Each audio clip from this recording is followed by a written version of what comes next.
What's up? What's up? It's the Arthur Moats Experience with Deke. I'm Arthur Moats, and that's my main man, Deke. What's up, bro? Man, I'm excited, man. It's a fun podcast we got today, man. We got some hot topics.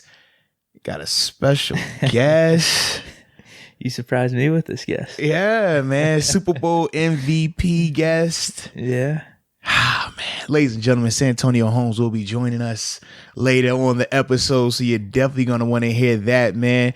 He's always a delight to talk to, man. He's a beast on the field and off the field, man. So that's definitely going to be fun. I'm excited about it, man. I'm definitely excited. And you know how you said for me, whenever we have some of the former Steelers on, I have a lot of questions lined up. Oh, yeah. I want to keep talking, and I'm ready for this one. Oh yeah, well, I mean, when we were chopping it up, you were like, "Yo, I got stuff. I got a lot."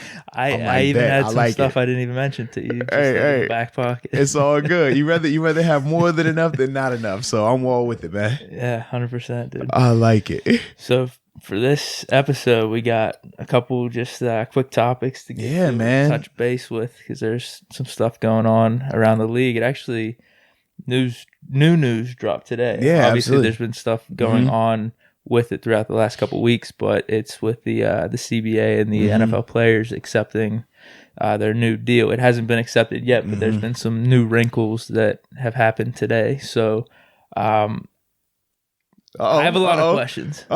Because I've been trying to research it, but I mean, I can't really, I don't know, decipher what exactly is all going on here. But some of the basics are, one is the 17-game schedule. Correct. I think the player revenue is going to go up a little bit. It'll go up to, I think it's 48% now. And then which would equate for an additional $5 billion in revenue for the players. Training camp and some off-season activities will be a little more limited. We'll be taken down. Preseason will be cut. One preseason game, so it'll be 3 preseason games. No additional bye week. We already said the playoffs will be expanded. Yes. Let's see it. So apparently, I was reading this. That's not really based on the CBA. That's happening no matter what. It's just when they want to implement it. If the CBA gets accepted, they want to do it this year. Yeah, the 17-game schedule is what they can really control. Yeah. Am I missing anything? Off the top, that's the stuff that you see as like the headlines. But we're gonna dive into it. Well, that's what I mean. We'll definitely dive I have into some questions. So I guess first off, what's your thoughts on it, man? We see the NFL, and obviously they control the national media, so they present it as this just amazing deal. Everybody should accept it, even though the owners weren't even unanimous in terms of them agreeing upon the deal. Then I believe it was a day or two ago at the NFL Combine, the NFLPA player reps had a chance to meet, and they still were kind of divided in terms of if they would approve it or not. They ended up having it ended up being split, but then they did it again and they said, okay, we'll at least present this. It's like 16 to 14 or 17 to 14. Yeah. So now they said that since it wasn't just a landslide of a vote, that they're going to present it now to the full union, which are the NFL players. So now those players will have a chance to vote yes or no in terms of if they want to agree to the CBA and if they don't want to agree to the CBA. They haven't set a date in terms of when they're going to do that vote. But if they do agree to it, well, then these changes will go into effect in the 2021 season, and it lasts for the next 10 years because that's typically the length of the new CBA deals. But if they don't agree upon it and they can't get a deal done, well, then after this season, there will be an NFL lockout. Right. It seems like it's in a lot better negotiating terms versus the last time. You agree now? In terms of what? That's what I'm trying to figure out, man. A deal getting done, so there's no lockout. I think that's what the national media wants you to believe. Okay, because I mean, they're saying it's very likely this majority vote that's been given off to the players is going to be accepted. That's what I've been hearing. Yeah, you heard that through who? The media. Absolutely. But here's what they're saying. Here's what they're saying though. It's that the majority of the players, the ones that you don't really hear of, they are the ones that are going to be voting for it to get pushed through because the minimum salary is getting bumped up. That's how they want to push it to you. Yes. But the thing with me, I'll give you my perspective on it. The only two things I care about are the playoff being expanded and the 17 game schedule. Okay. Obviously, I care about you guys getting paid. But in terms of the things that I feel like I can really talk on and speak on and say I want this done or I don't want this done, those are the two things that are, really affecting the fans. I'm with you, bro. And I don't like it at all, man. I really Which don't. part? Both of them. Okay. Both of them. And why is this? It was perfect how it was. Okay. 16 games and 6 teams on each conference making the playoffs. It was perfect. Okay. It just was, because there's something to be said for scarcity. It leaves you wanting more. I think Cuban gave that quote of the NFL getting too greedy. The pigs get fat, hogs get slaughtered. And this isn't going to make that big of a difference, let's be real. Because there is another side of it where, all right, I'm going to like this because a preseason game is going to get cut. There's going to be one extra regular season game, another week of football. If they would have done it last year, the Steelers would have made the playoffs too. That's what they said too. But we talked about this, and we didn't deserve to make it last year. I'm just simply saying, under this new agreement, if it were to go through, Steelers would have been in the playoffs. Last year, I wouldn't have been happy about it. But I can't say I wouldn't have been happy. Yeah. I wouldn't have felt like we deserved it. But I mean, in theory, they would have made it the past 2 years. Yeah. Yeah. No, well, the year before that, I would have been good with.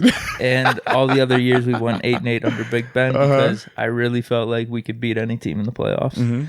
So it is a double-edged sword. If we're benefiting from it, if I'm benefiting from the rules, right, then I like it in that moment. But as a total, the 16-6, it was perfect. It's just perfect. Okay. But when you really look at it, man, because I don't know how much it's really going to affect things. What do you mean? Don't. The 17-game schedule? Because here's the thing. Yeah, because part of me is thinking, people are going to get more exhausted. More football, man. Yeah, people are going to be exhausted. Teams are going to get tired. It's going to be overkill. Let's be real. Do people get exhausted with football? No, but that's what I'm saying. It's just one game.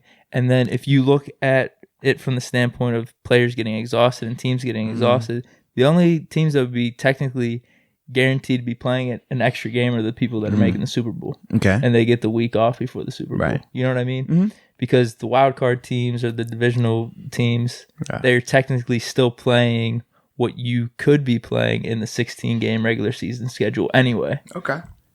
So the 17, an 8-8 team making the playoffs, man, it just doesn't feel right. I mean, we've seen a 7-9 team make the playoffs and win. Win though. That is like a fluky year-to-year basis. It can't happen though. Chargers have made the playoffs. You said it multiple times with Ben at quarterback. If this team is 8-8, you feel like they can still win. I know when it benefits me, I'm good with it in that moment. And because you know what it's like. It's like when a ref makes a shitty call, but it favors your team. You're just gonna be like, roll with it. I'll take it. I'll take it. You know what? I don't agree with it, but I'm gonna take it. Okay. That's what this scenario would be like if we make it in as a 7 seed at 8-8. Okay. But I just felt like it was perfect, and I don't know if it could turn into a slippery slope thing where they're going to be trying to play 19 and 20 regular season games. They wanted 18 first, and then they cut it down to 17. That's going to be too much, man. I just think it was perfect at 16-6, but I don't want to. So your biggest complaint with it is it was perfect as is. Yeah, but I don't want to come off as the guy, stay off my lawn or, give me my old football back. All right. But I think a lot of people can agree with me that was just the perfect number. All right. Interesting. So what do you think? For me, I don't agree with it, but for, I guess, the elephant in the room, player safety, something you didn't even speak of. Something that I find funny that everybody talks about. Oh, even you, when we were in here a couple weeks ago talking about AB and long-term health, if he had to come back. And what did you say in here the whole time? I care about players. I care about their health over my personal entertainment. I would much rather this person be healthy than you did say that, right? Yes. But when we just had this conversation, I gave you multiple opportunities. Like, yo, is he going to say player safety? Now? Yeah. I thought that was a given. No, a given. You just spoke for 10 minutes and not once you even utter it. Are we serious right now? It's a given. Dude. No, it's not a given. I want the players to be it's safe. not a given, bro. Because the NFL isn't pushing it as a given. The NFL does all this. Hey, man, player health and safety initiative. We got to do this. Hey, man, let's raise awareness for that. But yet you won 17 games. Stop it. How are you valuing the players' long-term health? How are you valuing their short-term health if you're trying to add another game when we know the risk associated with regular season games? Then they try to sweeten it by saying, well, look, we're going to cut down the preseason from 4 games to 3 games. I've already talked about before how preseason intensity and preseason games still don't come close to regular season games. One regular season game, you would have to play 10 preseason games to have that equivalent, because first off, you're not taking the same amount of plays. In the preseason, we said Ben last year, 17 snaps total in the preseason. The majority of the people that play in the preseason, you're playing 1 to 2 quarters per preseason game. So right there, that lets you know from a health and safety standpoint, you taking away a preseason game doesn't benefit the players when you're adding a regular season game plus no additional bye week. Then on top of that, I said, okay, you're going to shorten down some of the padded practices. I definitely like that idea. I do think that's important. But the flip side is this. You shortening these padded practices, you making the acclimation period for when training camp starts from 2 days to 5 days, and you're taking away a preseason game for me. Now you're setting me up for failure when the regular season comes, because we talk about how the first month of football is what? It's bad ball, right? We say, man, teams just don't look in sync. Guys aren't really in shape all the way. Like everything just looks a little off. And then we talk about how November, December, it looks really good, right? Yeah. So you're meaning to tell me now you're going to cut down a short preparation that already is training camp, because training camp now is nowhere what it used to be pre-CBA. So now you're going to shorten that even more. You're going to shorten the preseason and then expect these guys to come on here and play at a high level when you know all that's going to lead to is soft tissue injury. We're talking hamstrings, we're talking hip flex, we're talking all this other stuff. And also because you're not having the same amount of contact practices, now you're not even going to be in condition physically in terms of the hitting that's associated with playing in a game. Mm-hmm. So how are you how are you trying to push this as a good thing when the only people that benefit of this are the owners and the viewers? And it's still questionable what the viewers are benefiting, because they're going to be seeing bad ball. We talk about the product on the field, right? We talk about why leagues like the XFL and the AFL is difficult, because we talk about the quality of players, right? Yeah. So if you want that quality to remain NFL caliber, right, you shortening these things don't benefit that. Right. If anything, it hurts it. And that's the thing that I'm just looking at, like, I don't see how that's a good thing. How does shortening this and adding more to that benefit anybody? And then I took it a step further when I looked at some more details of the proposal. Mm-hmm. So you're gonna add 17. You're gonna make it 17 games, shorten the preseason down, shorten the training camp stuff down. I was like, okay. I was like, huh? Are you gonna move the pension year around? Because we know, let's see, 16 games. The average career span is 2.5 years, but to get vested is what? 3 years, 3 games. So essentially you got to get to your 4th year and play 3 games in your 4th season. League average though is 2.5 years. So that's with 16 games. So now you tell me you're going to add a game on top of that, but we're not moving that pension year. You're setting these guys up for failure.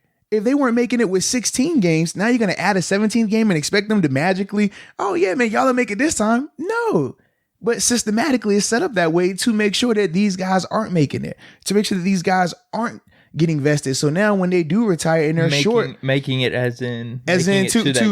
to get vested, so that way they have the pensions, so that way they have all the health insurance benefits and things like that.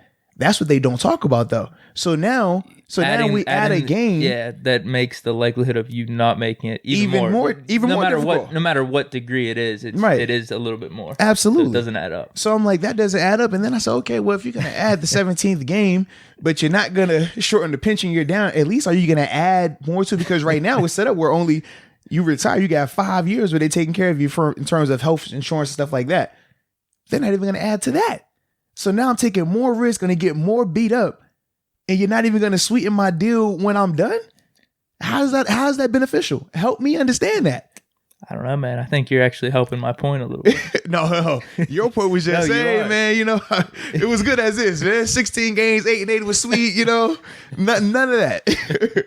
No, so for me, man. It was because we're both speaking from the heart. Oh, you're giving me all right. the insight that I couldn't I couldn't lay out like this. You're laying it out perfectly for me. But no, honestly, I already knew that you would go that way just because, no, seriously, because like if you haven't played, if you haven't been a part of it, then it's really hard for you to fully understand. Yeah, so I'm just thinking, all right, one game. And people look at one game and say, oh man, it's not that bad. But that one game, those 60 snaps, dude, that the wear and tear, the violence that's associated with it. The reason why preseason games aren't as violent is because typically the guys that are out there aren't the same caliber.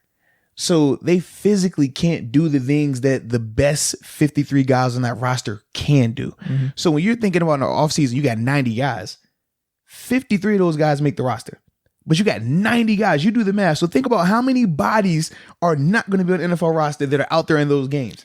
So that's why you can have, when you have to play one of those 53 guys amongst those other guys, it looks different. You can tell like, oh, that's NFL caliber. That's not NFL caliber.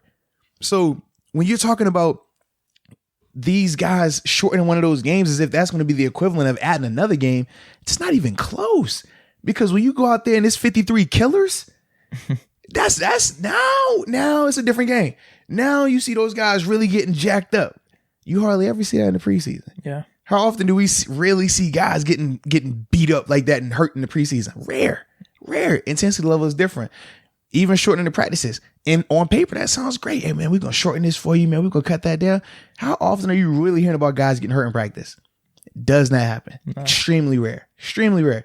So how is that supposed to be the equivalent to you adding a 17th game? How does that benefit that? That's the thing that I don't get. I think you brought up a good point of shortening the practices actually will make the quality of the product worse. Yeah, whatever, especially amount of early time. on, absolutely.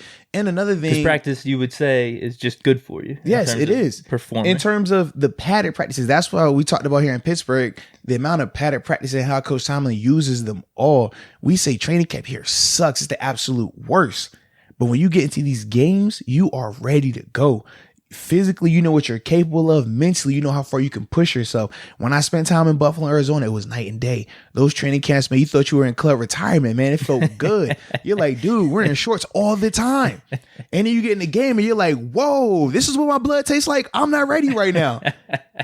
Whereas when you're in Pittsburgh, oh man, you done tasted your blood, his blood. We look like Tyson Fury licking blood. That's the vibe you get in training camp. And that's week 1 of training camp. So for me, I just don't see how that's supposed to be a good thing or a positive thing. And like I said, that's just the player health and safety standpoint. Now when we get to the money, right? How do they talk about it? Hey man, that's an extra $5 billion. Woo! Extra $5 billion with a B. Now, when they say that to the general public, what you thinking, dude? That's a ton of money, right? I didn't because I saw the other numbers. But see, of the 100,000. See, but the thing is, what do they push? Hey, man, minimum is raised up 100K. Hey, we're gonna take that $250,000 cap off that 17th game. Hey, extra $5 billion to spend. Now I had a question about that. What does that mean? The 250,000. I'm still trying to figure that out. Cap off the 7th game. Was that just going to be an extra game then? Kind of how we talk about playoff games? Like that. That's the whole confusion right now. They're trying to make it sound that, but the fact that nobody really knows what that means, it's kind of like, bro, it sounds good, like right? But on paper, it sounds cap good. Off of it. Yeah, I'm taking a cap. Like, why was it capped in the first place? Like, okay, so when I was playing, what I was making per game versus what the guy on Ricky Minimum was making, it's not even close. Why should I be capped if we're gonna take the same risk though? Why? You think AB and Ben want to be capped at $250 per game? Really? Aaron Rodgers, really? Russell Wilson, really? But hey, on paper it sounds good. Hey man, we taking the cap off just for you. Like, dude, I don't want to hear that. Stop it. Seriously, man. But the thing, but like I said though, when they throw the numbers around to the general public, right? The person who's making anywhere between 30 and 70K a year, they're like, dude, like that's a ton of money, man. An extra $5 billion. You realize this, right? The 48% they're giving the players, the extra $5 billion. You know how much these owners are gonna make off of that? Probably a lot. I mean, if you're willing to give up $5 billion, then exactly. But that's never talked about. You're at least getting $5 billion back, at least. Dude, it's not even close. Okay, that's what I'm saying. It's not even close. But that's the thing that's funny though, because what is going on right now, they got TV deals they're trying to negotiate. Yeah, so if they get the players to take this deal, $5 million. Oh, great, that's your $5, perfect. They about to go crazy over there, but that's not talked about. And this goes back to the conversation. So they right now they could probably be doing this, but after the TV deals, if the players are making the deals after all that stuff goes down. So they're probably going to feel like, man, we missed out. Yeah, so if you're the networks, you're like, man, I'm not willing to give all this money until I know what you guys are doing. Lockout, 17th game, whatever it may be, then we'll adjust. If you get that deal done on the front end, now when they go to the table, oh, man, give me everything, right? So that little $5 billion that they trying to sell to fans right now, bro. But when the NFL controls the national media, they only present the positive sides of the deal. The positive stuff that's going to do what? To the viewers, like I said, the middle class, they're all going to say, man, that sounds great. Man, if I could get that much money, man, I'm going to, it's just another game. What you complaining for? Why you complaining? It's just one more game. Why are you worried about it? You already know the risk. You signed up for it, right? You signed up for the risk. Why it's just one more game. You're going to get so much more money. But then when you really let's pull back the layers a little bit. I'm with you. And then, it was funny. DeMaurice Smith, the president of the NFLPA, he actually made a really good analogy. He said, think about a coal miner, right? We know how dangerous it is being a coal miner. Those guys get jacked up short term and long term, right? So it's like, hey, man, say they tell you, hey, man, you spend a little bit more time down there, though. We're going to pay you some more money. But you got to stay there just a little bit longer. When we already know the risk associated with it. Does that make it a better deal for the coal miner just because he's going to get that much more money right then when you know the longer you stay down there, the likelihood of you really getting jacked up, short-term and long-term increases that much more? You really think that's a good deal for him? But no, to the viewer, they're like, hey, man, take that money. Take it. And that's the problem right now. But the thing that I will say this, and I will commend some of the star players, your J.J. Watts, your Russell Wilsons, your Aaron Rodgers, even Marquise Pouncey went on social media today. Hearing those guys start to stand up and vocalize their opinions on the deal and their utter disdain for it, I think that's huge because now it's going to force people to talk about the other side. Yeah. It's going to force people to talk about the intricacies of the deal and what is lacking, because as of the first couple of days of it being approved by the owners, all you heard was straight positive. You didn't hear one negative that we brought up today. Not one. No. And I always tell people, man, if the person is trying to sell you this thing, right? If you go into a car dealership, right? Is that used car dealer? Is he going to tell you about the carburetor being messed up? Is he going to tell you about the shoddy brakes? Is he going to tell you about how the muffler is a little jacked up? No. What is he going to tell you? Boy, look at the candy paint on that thing. Did I tell you about this new radio system right here? Hey, look, all new interior. And the rims got under harmony. You see the shine on that thing. I was just about to say, include the rims too. Even though it's something jacked up with that car, but he's not telling you nothing. That's what this is, man.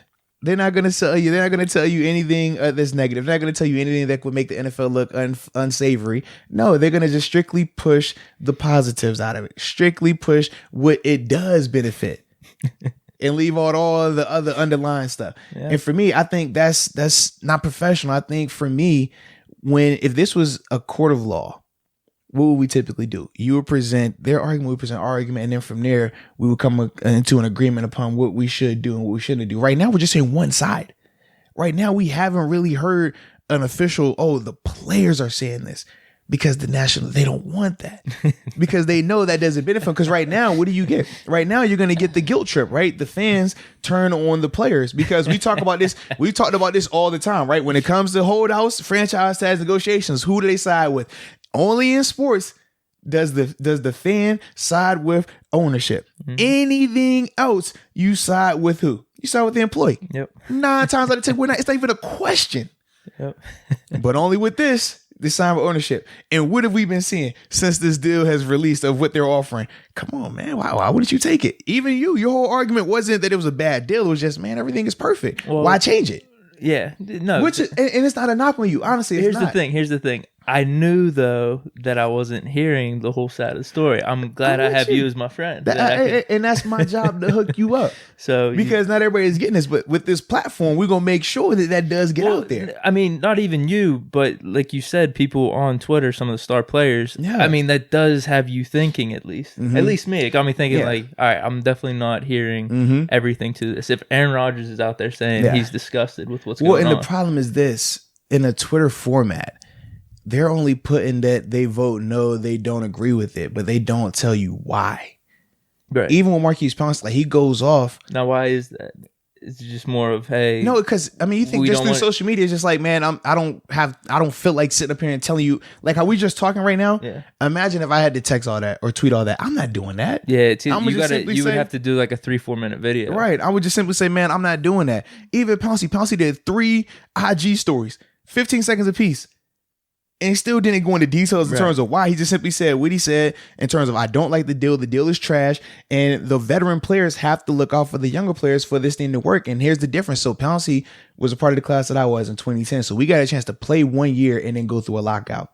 And the thing that hurt all of us in that time frame in terms of coming back out of that lockout and taking a crap deal was overall, top to bottom, guys did not have the money to sustain sitting out a whole year or two. They didn't.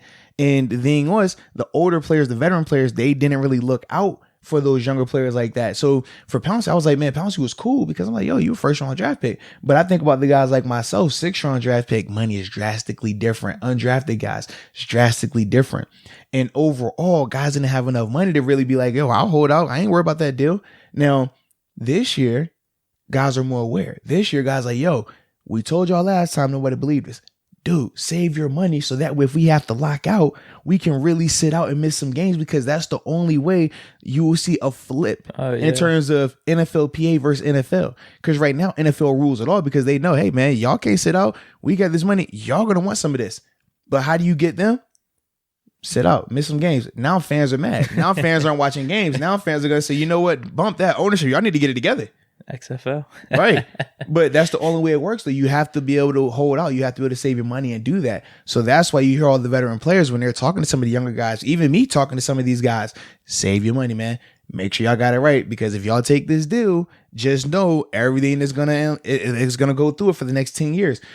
And then we laughed at during the time when we took that deal, some of the main guys who were pushing, signing that deal were the main guys complaining about Roger Goodell and his power of judge, jury, and executioner, even though that was in the deal. That was the biggest part of the deal.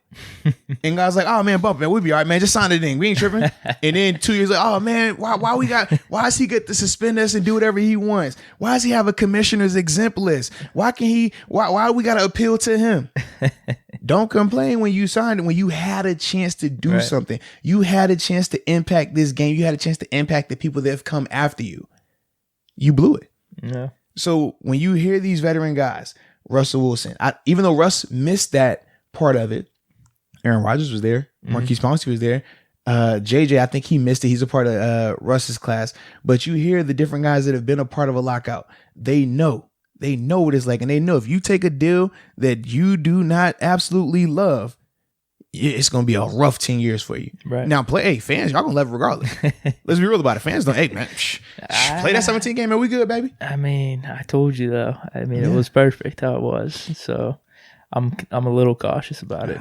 But, yeah, you're right. I mean, it's football. So no one's going to be complaining too much. Right. Yeah. Now, my question to you, though, is you brought up some of the stuff about the insurance and the pension. Now, what do you think would make it a good deal? Is it some of those factors? I think those factors. What are like the top 3 things that you'd be looking for? I guess if I had to figure out what I would like or not like, if you're going to play 17 games, make it, since you're going to expand the roster anyways, right? You're expanding from 53 to 60 guys. And instead of 45 active, now it's going to be 46 game day roster. If you're going to do that, make it where it's mandatory that your players as a whole can only play 16 games. So now you got to figure out how to maneuver through and move it. Now it's whoa. Yep. Now it's whoa. Why is it whoa? Because what? It's mainly the quarterback. So go quarterback, right? And now we talk about how we see guys get beat up. We see how guys get hurt. We know that. But it's cool. You go with it. Because what do we talk about, right? What did we just say earlier in this thing? Play health and safety, right? Exactly. But that would definitely challenge what? That would challenge these coaches, that would challenge these coordinators to figure out, because it would have to be the whole guys. How do we rotate? How do we make this thing happen? I would like that. Dude, I could not fathom. Oh, now you could, but just the quarterback. But now say they play their 16th game and in the 17th game they get hurt. Now how you feeling? Sick. Oh, now you missing the playoffs on top of that because he's out in the 17th. Oh, no, you go to the playoffs, but now your quarterback's not there because he got hurt in the 17th game. Hey, you right though. You got it, bro. Don't trip. You got it. We ain't tripping. Nah, you got it, bro. If the playoffs are locked up, you sit him for that 17th game. Oh, now you sit him for the 17th game. But if you're gunning for the playoffs, you got to play it as a playoff game. Well, that means you probably should adjust which week you want to sit him, whether it's the first game of the season, whether it's the 6th game of the season. Oh, my goodness. Mm-hmm. I would like that.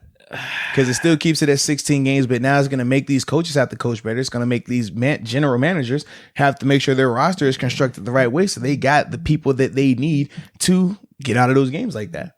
I would like that. So you need a decent backup is what you're saying. Hey, man, you're going to bump the roster up anyways. Oh, and I ain't even hit on the fact that when we're talking about sweetening the deal, right? More money. Hold on. You ready for this? We sweetening the deal, more money, right? Oh, but we bumping the roster up, so actually you're not even getting all that much money because now we got to spread it a little bit more. Hey, don't worry about that though, man. That's the fine print. Don't worry about that. Dude, don't worry about the fine print. I just can't fathom sitting Aaron Rodgers or Big Ben or Brady when they're healthy, man. I just can't do that. Just let the quarterback play 17. Everyone else. Hey, man, I ain't tripping. Dude, I'm just telling you. You asked me what would make it for me. I know. Everybody's different. That's interesting. I would have not thought you were going to bring that up. Everybody is different. That is really interesting. I'll give you this. That would make strategy interesting. It definitely would. It would make it really interesting. We would. I mean, the Browns in the past, probably the Bengals now, that's when we would most likely be playing the backup quarterback. It would make it interesting. Yeah. And it wouldn't even have to be a divisional game. Think about some of these out of conference games, out of division games that you play against where you know, okay, this is an inferior opponent. All right. This might be the one. Well, dude, and then I guess when you do it too, because if you're sitting the quarterback out, you're not going to sit out your star receiver. Absolutely. But then when are you going to sit out your star receiver? Wow. Strategy that goes with it, man. There is strategy there. Challenges everybody as well, man. Dude. You're the best of the best in terms of coaches. So let's see what you have.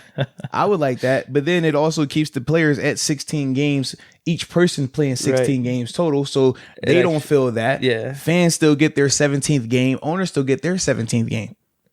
Players get an extra bye then even. Essentially. Extra week off. Yeah. Wow, dude. Wow. I can't believe you brought that up. Is there anything else? I would definitely... If I'm not going to shorten the requirements to make your pension, then I would at least add more length to it once you retire. Okay. Because that's something that we complained about even the past couple of years. You could play 10, 15 years in NFL, but you're only getting 5 years of your pension. 5 years of your health and like your health benefits when you retire. Or you could play 4 years and still get 5 years of health benefits when you retire. We felt like that wasn't really equal. Yeah. We thought that's something that should be tweaked a little bit, at least to accommodate the amount of years you play. You should have health insurance covering that, but they don't do it that way. Gotcha. And with this, even with you adding a game, they're still not going to adjust that. For me, I don't think that makes sense. Yeah. I don't see how that makes sense. And personally, I don't see why you would want to do that. But that'd be one of the things I would just, so either you shorten it to where you just got to get to your 3rd year, or you make it where, okay, after you're vested, after you've played that 3rd game in your 4th season, well, okay, now any year after that, they're adding on to that pension. They're adding on to the health insurance. So that's what I meant. Excuse me, health insurance, not pension. Yep. All right. So if those two things are added, would you take the deal how it is? No, then I'm also going to ask for 50%. I'm serious. Okay. Yeah. All right. So hold on. Of those, so those probably the 3 things. Those are my 3 main things. Yeah. So of the 3, what if you took out one of them? What's the one you would take out and still say, I would take this deal? Or do you need all 3? I would need all 3 personally. Really? Wow. I would, because when you think about it, okay, if I'm going to take out the health insurance element of it, right? Living for the now on paper sounds good. But once I retire and I've added this wear and tear, I've added these car crashes to my body and I'm really jacked up, well, now that extra money that I just made is going to go to me paying for my surgeries, go to me paying for all my things that I'm jacked up on. Yeah. But we don't think about that, right? Nah, we didn't think about that. No. So that doesn't benefit you. Okay, so that definitely has to stay. Then when we talk about the playing only 16 games element, right? All right, you don't want to do that. So now I really got to play this 17th game. But we already talked about how I'm still going to be jacked up from all this other stuff. Only playing the 17th game. I personally don't see how that benefits me in any way, shape, or form. I don't. Yeah. So with how it is right now. Right. And especially from a player health and safety standpoint, I know what that 17th game is going to do. I know what I feel like after 16 games. This is what I don't think people understand. Like when a guy plays in 16 games, right? They count up how many snaps these guys played. A couple thousand snaps.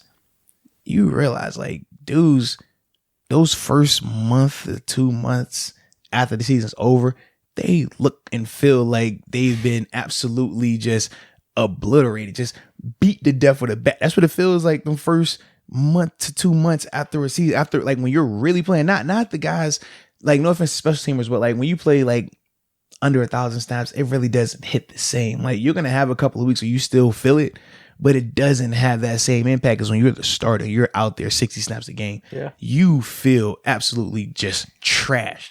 Everybody hears the stories about Jerome Bettis, right?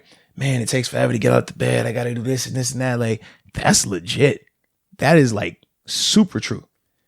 So how is adding that 17 game? I'm good on that. I don't want that. Nah, I know what that's going to feel like. I know how I'm going to feel after that. I know now the longer I'm out there, the higher that risk is of that major injury, the higher risk that is of that concussion, the higher risk that is of this. Why would I want that? Yeah. Under any circumstance, why? Yeah.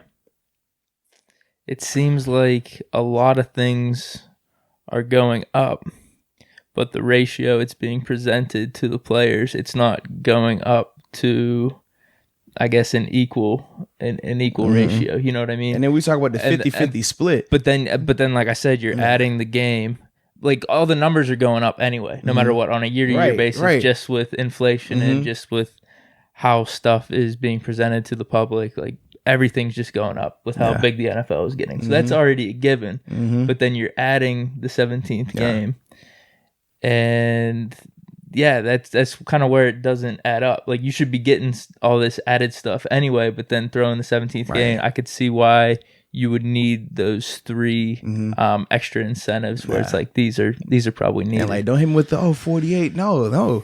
Because clearly y'all can't do this without players. And we can't do this without y'all. It's a partnership. We talk about that all the time. We need y'all need us. Don't 48% me. No, 50% me. I need that. Yeah. Like, period. Interesting stuff, dude. And you know, it's I wanted to bring this up because you were talking about health and, you know, how people don't really think of it that much. But I had Jim Shorkey on whenever I first started doing my own little podcast. And what's crazy is he mentioned that health is the most important thing to him. And you wouldn't even think of it because he's not playing football. He's not a professional athlete. He had a really shitty diet as he was building his Jim Shorkey car dealerships. And at one point throughout all this, you know, it grew really quick at one point and he was making a ton of money, but his health was down the tubes and he had to get like a heart bypass. Where he was in his 50s and he realized, he's like, what's good of me doing all this and building this empire if I'm not alive to appreciate exactly. No, but seriously, like this is the issue. When you look at the demographic of the NFL viewers, the money that they make is middle class. So when they see the amount of money that these players make, they look at it like, oh, I could have been a player. They all think I could do that. So why should he get that much money? When they're looking at these owners and they like, oh, I'm an owner. Like, dude, no, you have a better opportunity of being a player than you do an owner. But yet they never really relate to the player side of it. And they just see that dollar amount and think that dollar equates to happiness. That dollar equates to just end all be all. Quality of life. Right. It's like, bro, like, do you realize, like, the NFL does a good job of only giving you enough of the negative stories just enough so you know the game is dangerous, but they don't really go into detail about how many guys are jacked up from football. How many guys don't even have that type of money because they always presented like all of us are multimillionaires. No, out of the guys I played with, man, probably 10% of, I don't even want to go there, but it was a small portion of guys that made a lot of money. The rest of the dudes, it was like, you made good money, but not enough to say I'm going to retire and never do anything else again. Yeah. Like, let's be real about it. Yeah. And that's where I think the misconception is, or the block is, because they view it as these guys are making so much money that's all that matters. It's like, bro, these dudes got kids, they got wives, they got families. Like, you're not going to be able to appreciate, you're not going to be in your right mind. You're not going to be able to walk by the time you're 40. You know how many guys I see that struggle to walk in their 40s? How many guys I see that can't sleep? How many guys I see that have multiple surgeries and they weren't even the stars. They weren't even playing all the plays. And you think they got 20s or 30s of millions? No, not even close. But the NFL they don't want to put all that out there. They just give you one every couple of years. Oh, one famous person every couple of years. Drop a CTE on you every couple of, you know what I'm saying? Just enough. But they really don't educate you on it. Because it's really for the love of the game, you know? Yeah, all right. It's the, I mean, that, because like you said, the NFL does a good job of just a little bit, but because everything else with the game, it's the highlights, it's the documentary, it's the nostalgia, it's the love of the game. And you're seeing this, you're like, oh yeah, this is awesome. Yeah.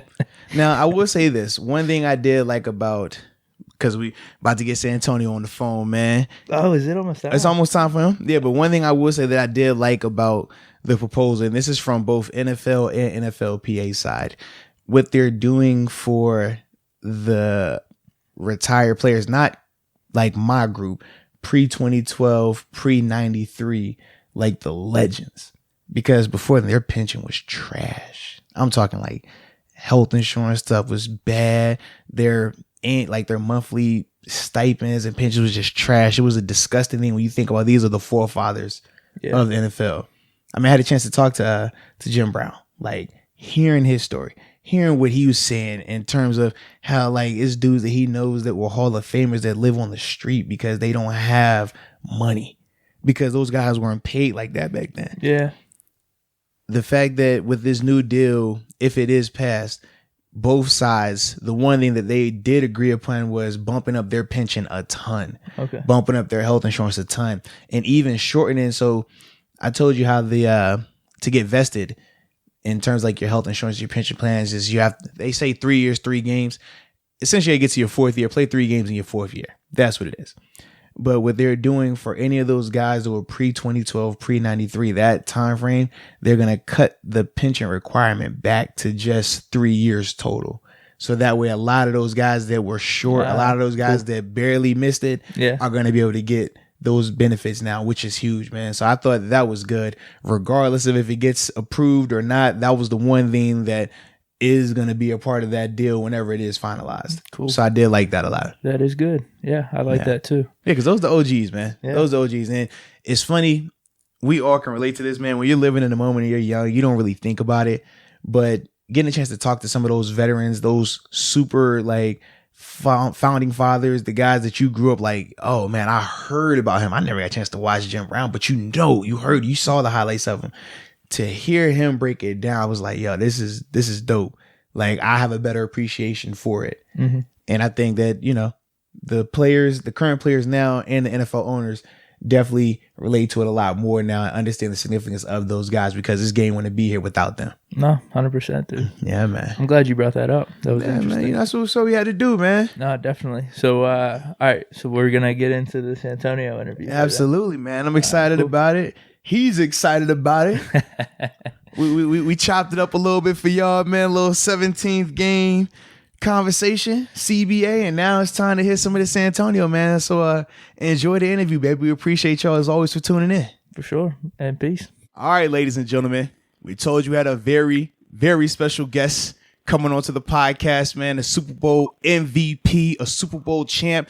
A guy that's winning in life, man, both on and off the field. Ladies and gentlemen, Santonio Holmes.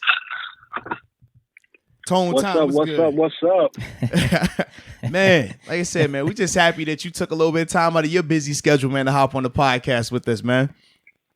Absolutely. I think that's the gift that God has given us is to be able to bless others with opportunities to build and continue to grow by sharing a message within each other. So thank you guys for having me on your show, man, and I'm happy to be a part of it. You know, I think it's that black and gold connection, you know, that we have that has allowed us to build a legacy that will forever be remembered. But we have to continue our own trend, and that's by building relationships with people who have been in this organization and actually know what it means to be a Pittsburgh Steeler. Absolutely, man. Absolutely. Now, you recently went back to Ohio State, man, to finish up your degree and everything like that, man. So just talk about what inspires you to do that. Oh my gosh, going back to school. The injury. The injury itself that I suffered in 2012, you know, gave me a full understanding of why we as young individuals, as young athletes, were here, why it is important to get your education, because your future in sports could be cut short with just a simple incident. And unfortunately, 2012 crippled my run at being, you know, what I had always dreamed of as being a Hall of Famer and being one of the greats that played this game, and also just give an opportunity for people in this world to see the hard work and dedication that I have put into wanting to be a football player. And I had kids at an early age that continue my inspiration and my push and my drive to want to be successful and to make it at football. Being able to set an example for my kids and to give them an opportunity to see the hard work that their father had put into providing a better lifestyle, you know, than he grew up having, and just showing them what it took to be successful through sports and hard work and dedication, and where it leads to when you understand what it takes to be on a team. I like. Did you have a favorite class or favorite teacher? Say that again, Deke. Did you have a favorite class or a favorite teacher when you were there? Something that was interesting to you? When I went back to college, I think just going through all of the structures of business and understanding like the science behind it. So that meaning different positions require so much special attention. And that put me in the mind frame of what it took to be on the team, is that I could be a great wide receiver, but I can be an even greater asset to my team by helping the other guys that are in my same position be better than who they are. I get what you're saying. I think Yep. When I went to school and I started, you know, seeing myself sit in the front of the class, I kind of shielded my peripheral vision for say to that. I don't want to know what's going on behind me with these young individuals. I'm here to focus on getting back to what I want to do, which is educate myself on learning how to run a business. And that's by taking finance class, and that's by taking business leadership class. That's by taking law classes. So all of those things help me stay focused on the path, which was leading me to wanting to be an entrepreneur when I was done playing ball. Man, I like that a lot. and for all our listeners out there too, especially our young ones, because we got some that are in school right now. This is Super Bowl MVP, ladies and gentlemen, and he's sitting in the front of the class. He's trying to learn everything he can learn. So y'all make sure that y'all sit in the front of the class. Y'all have zero excuse. All right, zero. Absolutely. Now, you also have an amazing foundation, man, the Third and Long Sickle Cell Foundation, and you've been doing a ton of work, man, in terms of just raising awareness for sickle cell as well, and just improving that whole space and everything like that. So just talk about what was your inspiration behind creating that foundation and anything that you got coming up with it. When I first got into the league, I wanted to start supporting different foundations by using my platform as a NFL player. Didn't care about being a Super Bowl MVP when I started this Third and Long Foundation. I was more so into supporting foundations. And when I realized how important sickle cell was to me, the thought came that I shouldn't support so many other people in all my efforts. I should put my care to something that is near and dear to myself. And that was the focus of my son, which, was born with sickle cell disease. So I started doing research and learning about sickle cell and how it affected us people. And I could revert back to the fact that I was uneducated about sickle cell as a young kid, which led me to having a kid with sickle cell, all because I was unaware that his mom carried a trait, and even that I carried the trait as a young kid. So the two of us, there's a 25% chance that our kid is going to be born with full sickle cell anemia. Wow. And we hit that mark. And that opened my eyes and taught me that I should now focus on something else. And that is raising awareness for people who may be going through our same situation, like myself, who did not know about sickle cell, or even if you know, have respect for the fact that you are now in control of damaging someone else's life. Because now you have to see your kid being that kid affected by you taking that chance. So to raise awareness for individuals who may have sickle cell or even don't know what sickle cell is, and just to know what it does and how it affects me as a person and my family and those that are living with this condition as well. No, definitely. Yeah, we appreciate you sharing that. By you. Yeah, absolutely. Now, this is transition to, I guess, a lighter note back to whenever you were younger. I was listening to a previous interview you did that people nicknamed you Hot Hands because you were dropping balls left and right like the kid in Little Giants. But so how? Go ahead. I'm listening. How did you not get discouraged? Because I also heard you would just go after you were done practicing or in the games and work on your skills by yourself. So how did you have that mentality at such a young age, and what did, I guess, people nicknaming you that do to you? Oh, man. I think it goes back to the competition between me and my uncle, who was around my age. He's about 3 years older than me. And we grew up as if we were brothers. Everything that he did, I did. I tried to do, emulate, and be a part of. So throughout all that adversity and fighting among somebody that I grew up with, now I step out of my shell, and now I'm fighting with these people that I don't even know.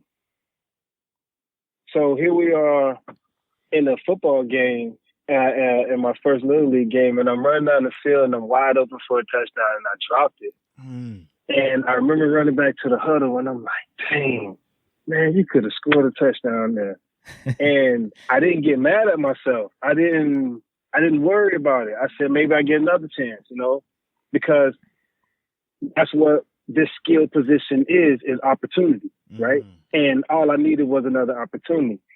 So after that game, I remember this guy, he just remembered, I just remember it very vividly, and he knows exactly who he is. That gave me that nickname.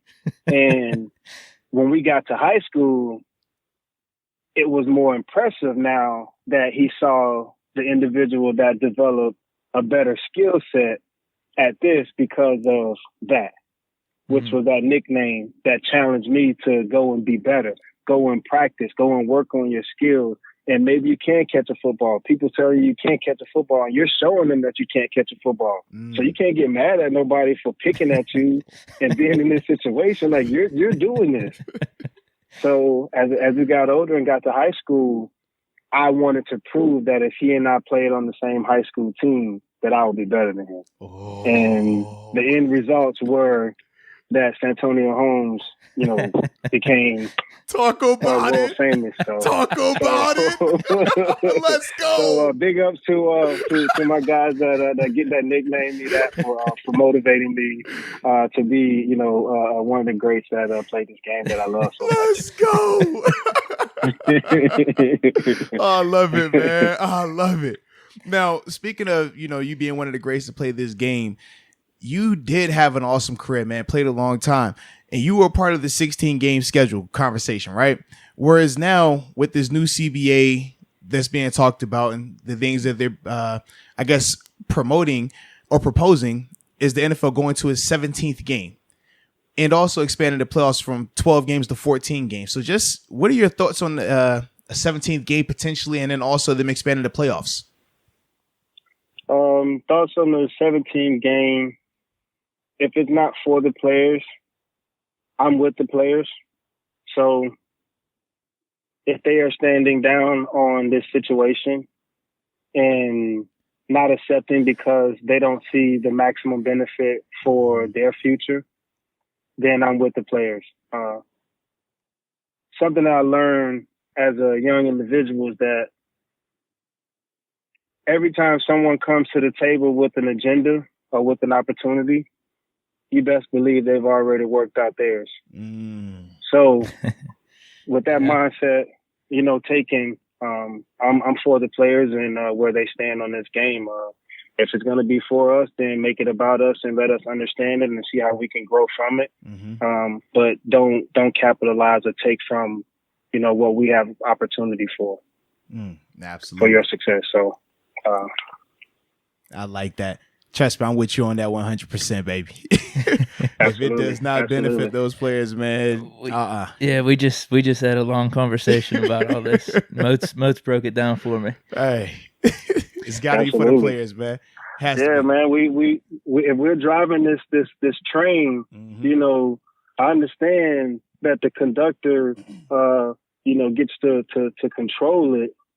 But if we're the ones taking the brunt of that force, then let this thing be about us. Absolutely. Help us gain as much as we can gain because this sport is a living inspiration to every kid that grows up loving to pick up and play with the pigskin. Absolutely. This is a platform for every kid to build and grow and for this nation that we live in to continue capitalizing off of all the fruit of its own labor. You can't plant all the seeds and take all the fruit. No, you bring up a good point. And talking about inspiration, obviously Super Bowl 43, you were an inspiration with the MVP performance that you had. Is there anything that went on in that game or even that Super Bowl run that is a personal story to you or something that maybe is not out on DVDs or is public knowledge or is known that sticks out to you, like something that you personally remember about that? For one, I think it's the confidence that our team had going into that playoff run. Knowing that we had defeated our biggest rival and our head-to-head nemesis 3 times in one season, which is speaking about the Baltimore Ravens. Yeah. We, as a team, did our job individually, and we held everybody accountable for doing their own job. One of the things that I remember about Ben is the way he would lead in the huddle. Times as I've cried for the football in the game, Ben was like, hey, there's other players out here, you know what I'm saying, that need the ball too. And I knew that. But because the game had to be controlled at a certain tempo, that tone, we know that if we throw you one pass, you're going to score a touchdown. But we have to control the game. I know you want to be great, but we still have to control the game. So when that struck me in understanding that, damn, I used to hear this in high school. That coach was like, Tone, I'm sorry, bro, but we can't just keep throwing you the football. I'm sorry. Like, we got to get you 1 or 2 of them because you're going to score a touchdown. We can't keep giving them the ball. We got to keep it out of their hands. We got to put our defense. We got to strategize, and we got to play the game right. Right. So when that relationship started becoming about trust and respect and understanding, we were able to have so much fun during that Super Bowl run because each one of us depended on each other at the right time because we understood that the receiver that could run our short routes was here and that we had to live with that. We had to continue living with that because that's how we were going to be successful. We had to do the little things right all the time. So we did that. Now, granted, each player would make a big play on their short catches when the coach was trying to control the game, but that was just a different outcome. You know what I mean? That the circumstances that weren't always drawn up that way. So we started doing that, and that whole playoff run was just like, hey, look, you're not going to get very many passes here today, so you might have to do something on special teams. Chargers game. This game here, I see you, but we got to control the game over here. We got to do this. And it's like, dang, like I just want to score every time we get the ball. I want to be the guy. I want to be the guy, you know. And my selfish attitude led me to having a big respect for the game and why I didn't lash out, why I didn't show my colors. I just played the game, and I was okay with ending my career with 36 touchdowns and 6,000 receiving yards in only 6 years. No, because I didn't play a full 7th year. I didn't play a full 8th year. I did not play a full 9th year. So to count out all of those statistics over the years that I didn't play a full 4 years after that in my career just goes to show that, like, this is what I did when I was healthy. After that, this is not who I am. So that relationship that we built, you know what I'm saying? Like, I was just a firm believer of being on a team, and we had total trust and confidence in each other. And that's what made that thing work, you know what I mean, throughout the Super Bowl run, was that we knew when to make our plays at the right time because we dictated how the game was going to play out every quarter or every situation. That was that relationship that we built with our offensive coordinator, you know, with our offensive line, with our receivers, with our group. Like, we all did it together. That's dope. It's funny you bring that up because that year, literally, there had to have been like 5, 6, or 7 game-winning drives at the end. I remember, obviously, the Baltimore Ravens game, but that was kind of how that season went, where the offense, we were just controlling the game. The defense would hold them, and then there would be some type of crazy drive at the end. So I just find it interesting watching those games that you bring up kind of all this behind-the-scenes stuff that was going on there. That defense stood tall. Yeah. They knew how we would control the game.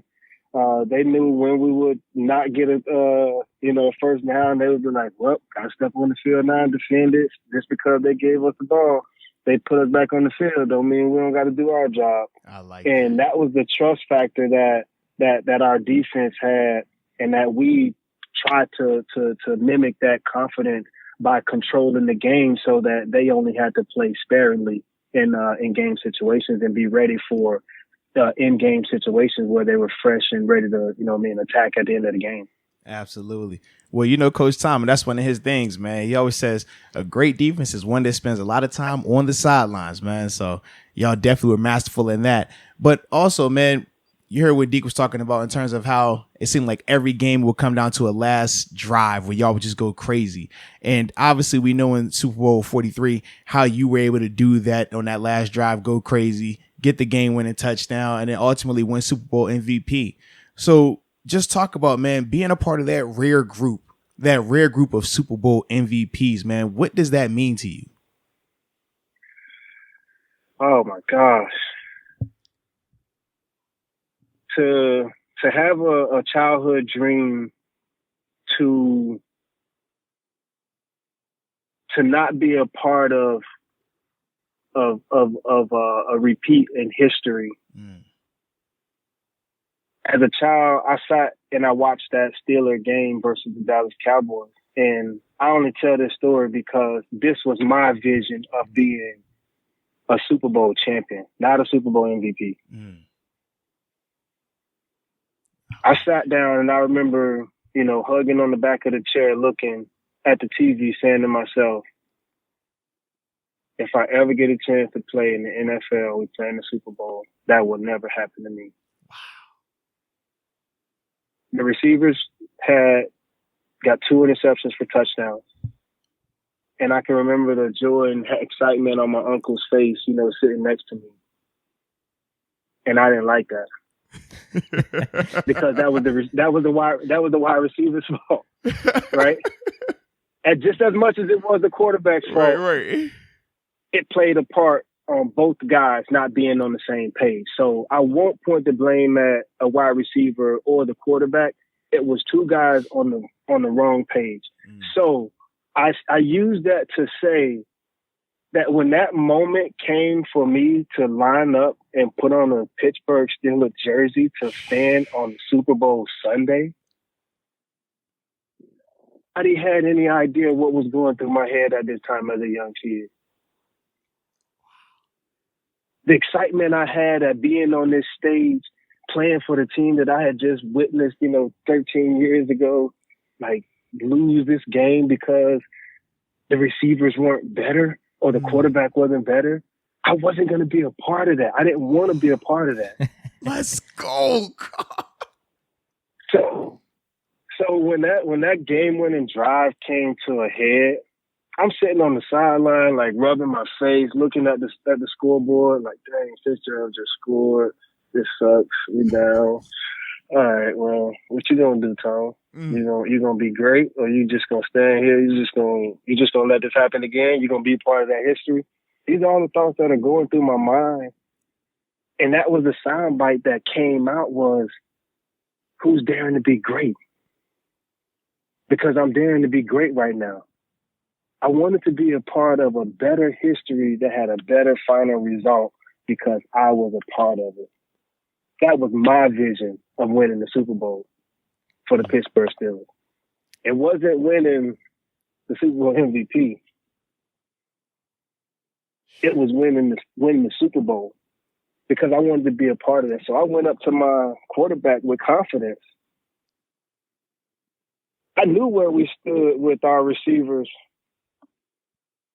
Hines Ward being, very limited. Nate Washington being double covered all game. They looking at this little kid over here like, man, we're just going to let this, this little 3rd-year guy, he's cool. We're going to leave him over here by himself. We're going to play him in the zone coverage. Ben ain't looking for him the whole game, so he's not going to throw him the football. So I walked up to my guy with confidence. Hey, Ben. No disrespect to the other guys, but I want the ball right now. I want the ball. I wanted to help this team. I wanted to be a part of it because for 3.5 quarters, I did nothing. And here I am, as a kid, I played in high school state championship game.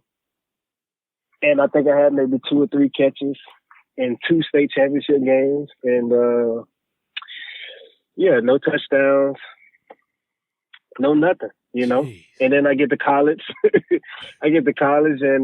freshman year, I'm redshirting. I'm on the bench. We win a national championship. And it's like, bro, you in the Super Bowl now. You ain't gonna do nothing. You ain't gonna help the team at all.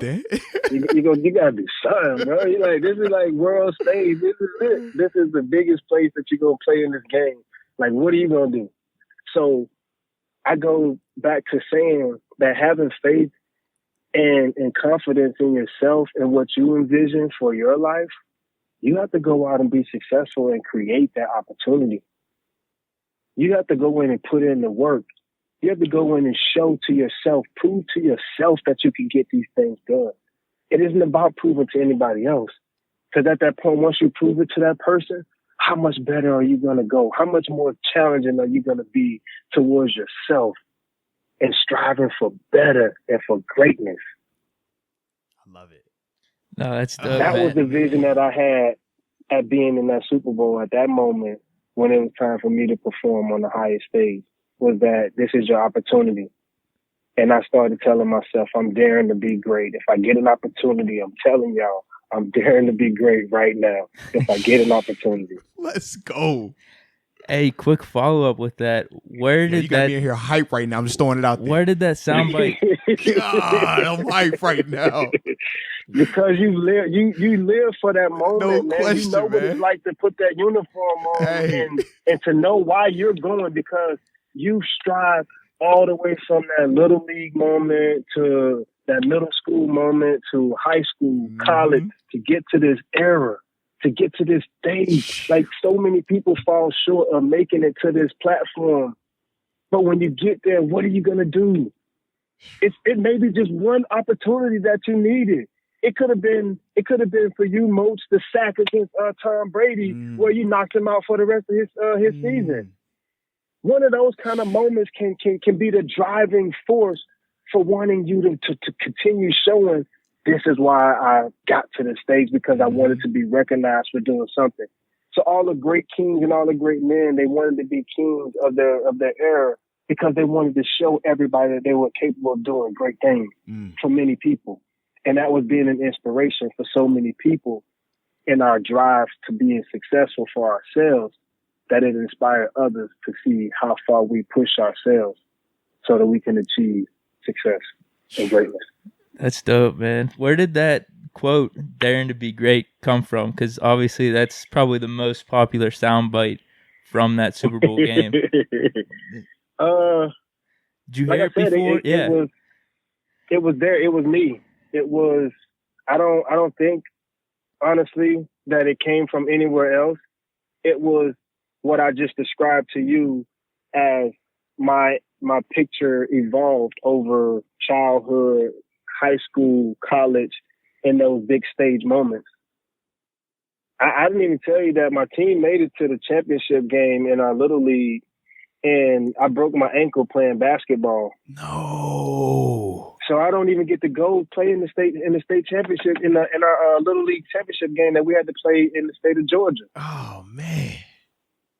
So can you now envision my career as, wow, dude, like, for real? You just gonna wait till this moment here to just shine? Like, you couldn't do that all those other times? It wasn't my time.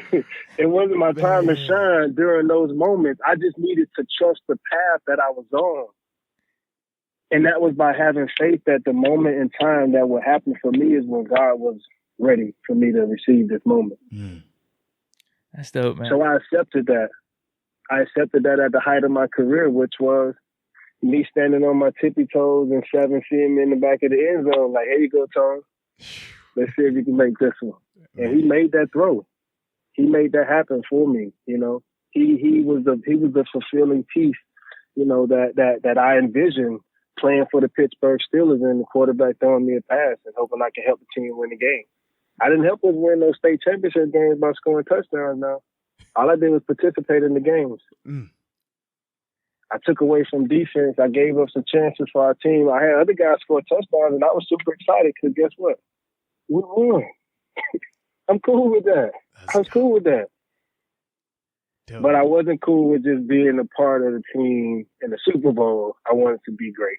I wanted to show that I wanted to be someone that they would see actually go out and put in the effort to want to win this game for his team. Dude, that's dope, man. Yeah, that's a sick story. That is dope. Now, absolutely, your coach during that year too, man, of winning the Super Bowl was Coach Tomlin. Obviously, I had an opportunity to play for him as well. So, man, just talk about what it was like playing for him, if you had a favorite story, and if there's anything that you learned from him that you could take with you throughout your career. Oh, man. Coach Tomlin was very into his players. He checked in on us. He cared for us. He kept it real with us. He looked us in our eyes, and his eyes being as big as they are when we see them on TV, like they are really that intimidating. Talk you know about what I mean? it. In person. Yes, indeed. So when you look in that dude's eyes, like you better for real see that aggression and that fear. But he's a very caring person, and he doesn't want his people around him to fail, being short of say stupidity or a lack of judgment or acknowledgement. He wanted to hold everybody accountable for their actions, and you know, Moats just as well as I do in meeting rooms, he's gonna call you out.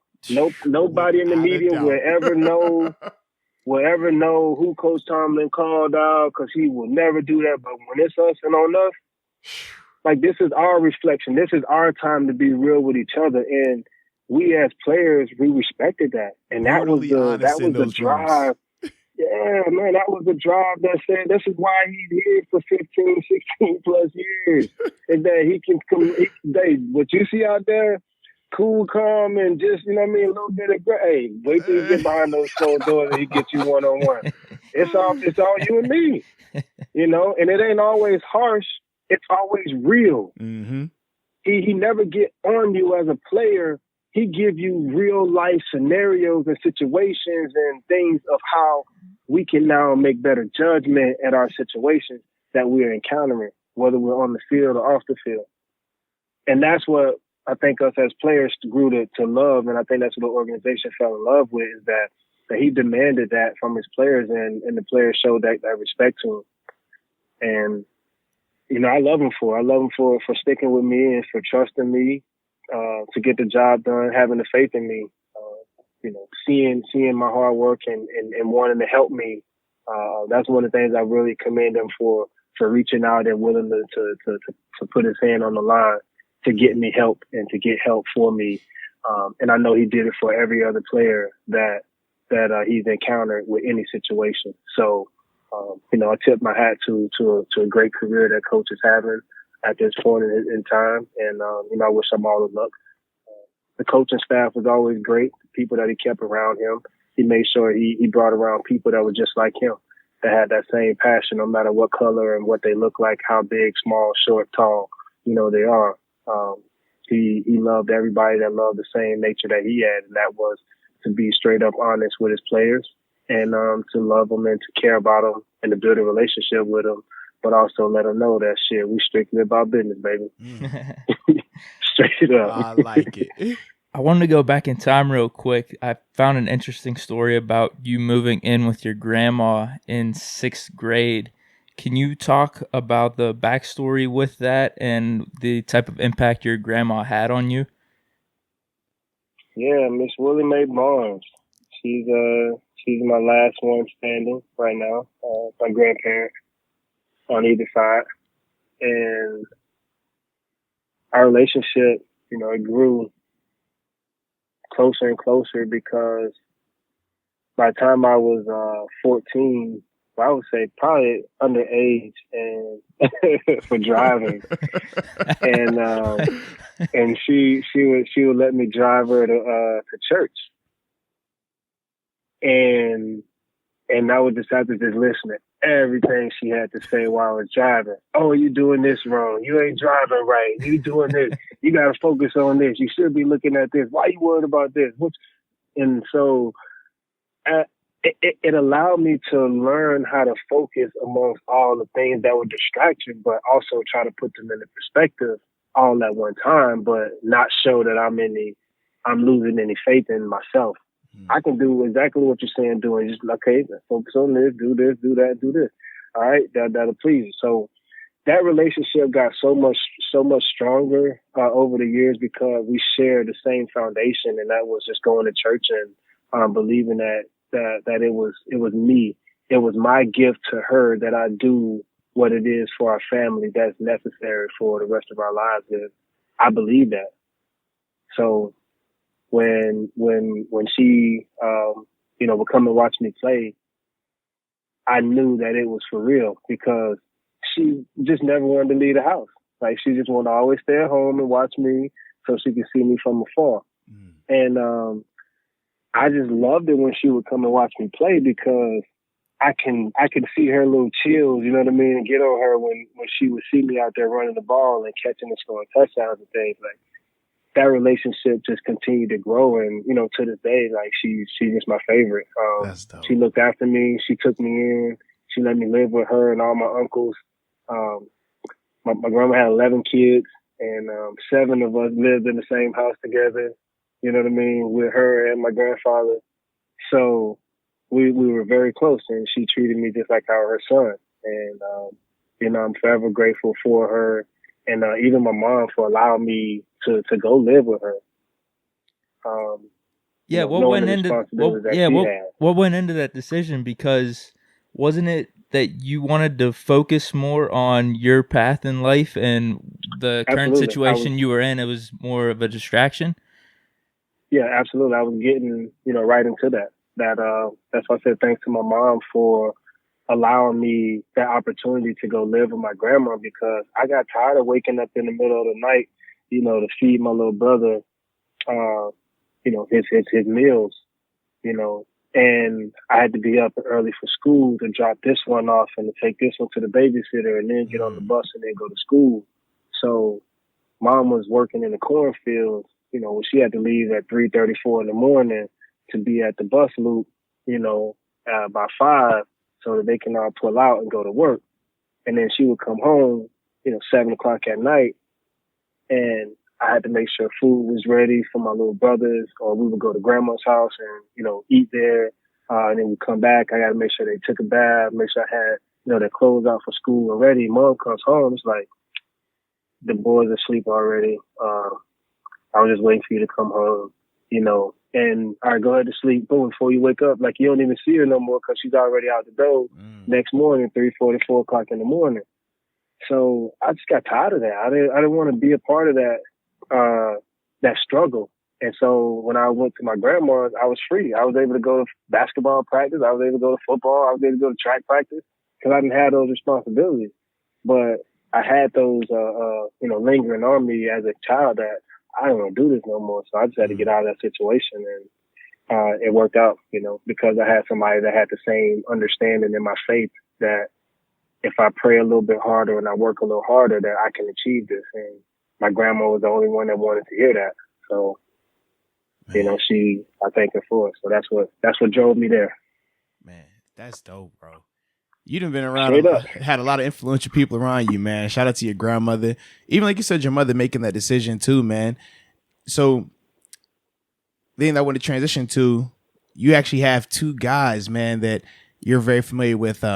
Coach Cower, obviously you played under him for a year. And then also Troy Polamalu, a teammate of yours, man. Both of those guys recently got inducted into the Hall of Fame, man. So just talk about, man, what did that mean for you to see those 2 guys get elected this year to go to the Hall? First off, congratulations to Coach Cower for taking his last first-round draft pick choice on Santonio Holmes. Let's go. Thank you, Coach Cower. Hell of a career.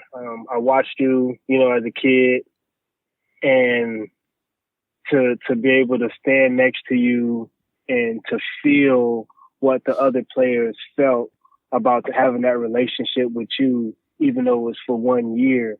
You threw a lot of eggs in the basket saying that I want that guy as my first round pick. So that feeling alone led me to believe that was my gift from God, saying that I wanted to be on the Pittsburgh Steelers as a kid and win a Super Bowl for them. And, you know, it was unfortunate that I only got a chance to play 1 year with Coach Cower, but he inspired me. He gave me a chance. He took a chance. You know, it was me and Willie Reed with punt return duties. And I can remember playing in our 4th preseason game as a rookie and against the Carolina Panthers. And he, you know, looked at me after I just fumbled, you know, called me over to the sideline, gave me that chin look and that stare. And he told me that if you want to make this team, you better get out there and show me something. and I remember that vividly. And I went out there and I returned the punt for a touchdown. But in the midst of me returning that punt for a touchdown, I almost stepped out of bounds because I was looking back to see if Coach Cal was looking and cheering for me while I was running down the sideline. And by the time I looked back down, I was inches away from stepping out of bounds right before I crossed the goal line. And I remember running over there. He just looked at me and he said, "Well, I see you wanted to make the team." And that was it.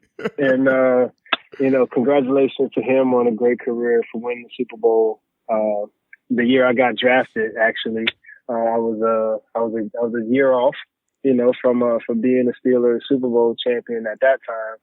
And so I thank you for taking that opportunity for trading up, from 32 to 25 to take me. And TP, Troy Polamalu, wow. The most exciting and amazing football player that I've ever seen that does not lift weight.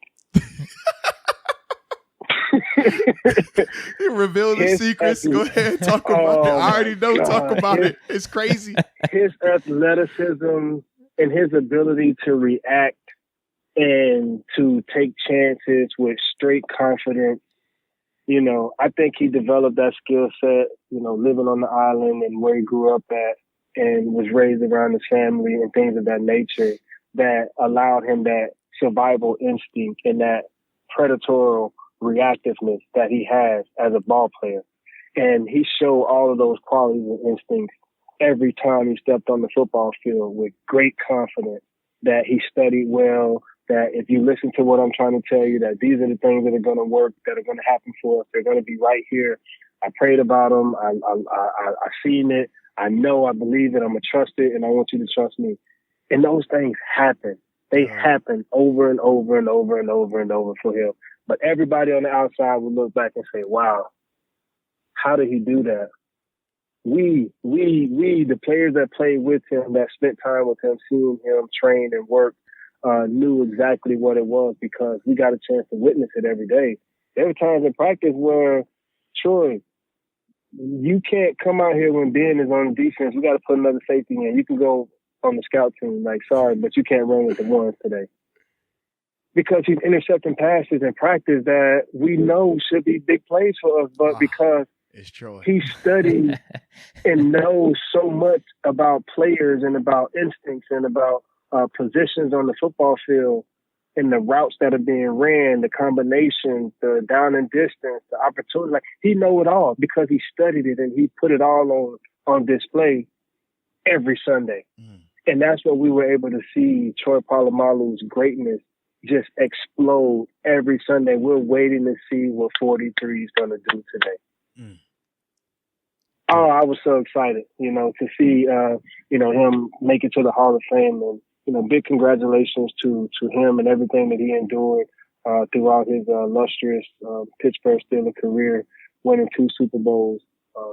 All of that hard work, has been dedicated to where he at today is enlisted as a Hall of Famer and for the, greatest organization in the world, Pittsburgh Steelers.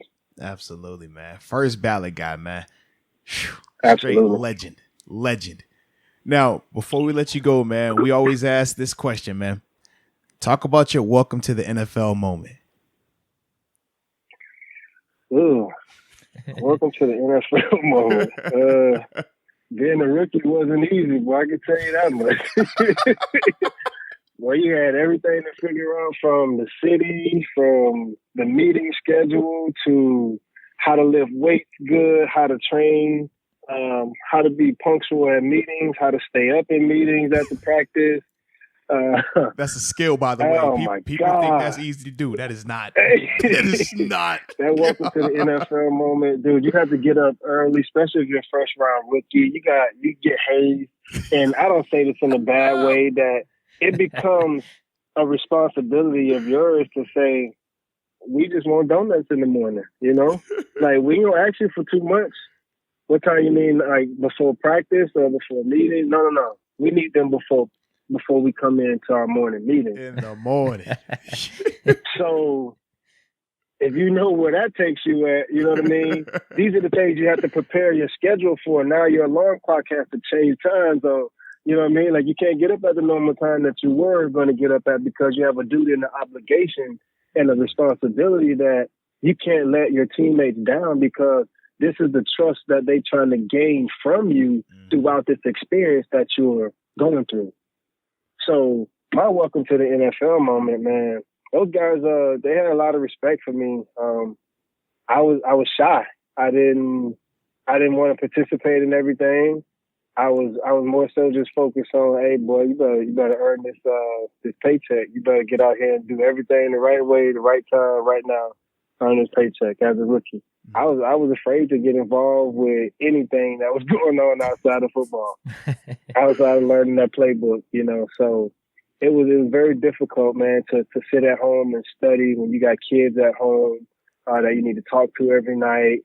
You got a playbook that you need to study. You got the coach just yelled at you, 13 times in practice for either running the wrong route or jumping off sides. You get scared. You fall started.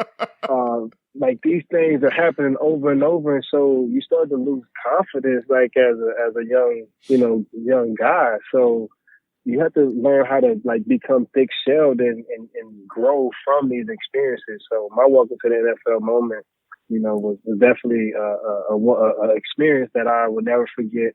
And, thankful that I got a chance to enjoy it with the Pittsburgh Steelers. Man, that is dope, baby. That is dope. Hey, man, we definitely appreciate you again, man, taking the time out, man, to come on the podcast with us. Know the listeners enjoyed it, man. So, yeah, man, you just keep being great. Keep being what you are, man, on and off the field, man, and having that impact, bro. Absolutely, man. Thank you guys for having me on, man. I really appreciate it. Big shout out to you guys for doing great things and, continue the podcast. One last thing, Super Bowl, the MVP brand program. Oh, yeah, talk about that. We started an ambassadors program for young students and adults. And we look to just educate and motivate them through excellence by getting them involved in more entrepreneurial opportunities and teach them about networking so that they could now become the change that is created for a better quality of life for their future and their kids' future. I like that, man. Hey, and if anyone wants information on that, where can they find it at? Oh, absolutely. MVP Brand Inc. MVP Brand INC.com is where you can go into our website and check out what we're doing with the MVP brand. And Third and Long Foundation, thirdandlongfoundation.org. You can check out the work that we're doing with the Third and Long Foundation and supporting families in need for sickle cell, raising awareness, connecting with hospitals and information. And we're just trying to, raise awareness for joining with other partners out in different communities that support sickle cell movement, and let people know how important it is for their caregivers, their caretakers, the parents that have to take care of a sick individual, or say a grandparent or auntie, or even just a caregiver from the nursing home that has to come and take care of special elderly who takes care of sickle cell patients. So just want to raise awareness and let people know about Third and Long Foundation and MVP brand. I like it, man. Y'all heard it right there, ladies and gentlemen. Make sure y'all check those out. And if y'all don't see it on the podcast, you can definitely check the YouTube channel out, man. We'll have all the information there as well, man. So I like it, bro. Deke, thank you guys, man, for having me on. Appreciate it, man. This was Absolutely. awesome. No doubt, bro. All right, All right, man. Peace. Later.